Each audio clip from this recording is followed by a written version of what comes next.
झोली बध के वाड़ च पेगियां जडतिया ज़ालिंदा कठ बेली अड़ी चंगे तरह फेरा दितिया वो इनका न रखिया जठ बेली उच्चा थी के पकड़न सांगली कूं जिमें बांस मारे दाए झट बेली अड़ी एक बजे पिया अगो द्रुकन करण में न्याय उलट तैं पुलट बेली हुन केरी पई नसगी कनू हुन पई करे दिया हठ बेली अस याद बहाना फ़कीर वाला दितो सांगलियां कुआं सठ बेली एक काठी उते उतो लत रखे उतो दितो सज़ोर थी सठ बेली उह जा कनू वण रत लगी थी पिया चुखेरा फट बेली हो रड़ी हीर ते आख्योस ना खगे मडे सर ते जल्दी वयो तुसा चक मार गया मडे पैर उते वस्ता रब दे आन बचाओ तुसा ज़ार चढ़दी वेंदी मैं मरदी वेंदी मेरे जीवन दा तामा लाओ तुसा उंगल नाल ज़मीन ते लीका मारियो सी आवो नांग दी घील पकाओ तुसा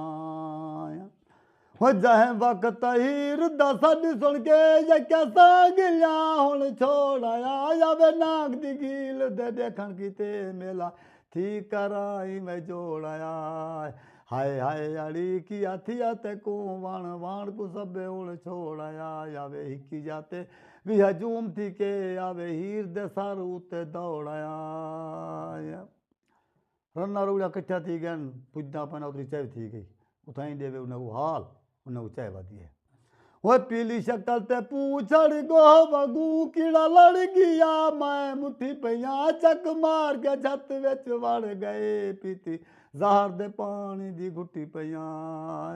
मैडा रंग में दे तब्दील थींदा खेप ज़हर दे नाल मैं कुट्ठी पया अजी अज करो भी इलाज मैडा बनी दर तुहाडे दी कुत्ती पया उठाई खड़ी सैती नान ओ अलाप हुंदी ओ चाय वादी हीर को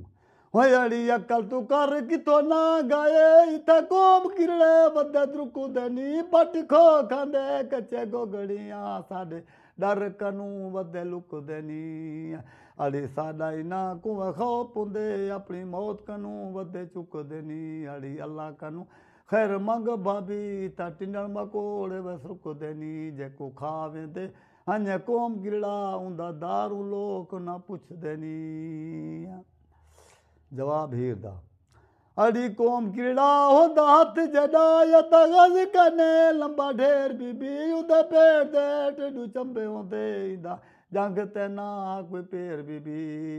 अड़ी जाए वेले मैं को याद आंदे चढ़ वेंदी है जान ते कंडेर बीबी में वेख्या नसी बदा होसी मैडा मैडी किस्मत विच कोई फेर बीबी बस।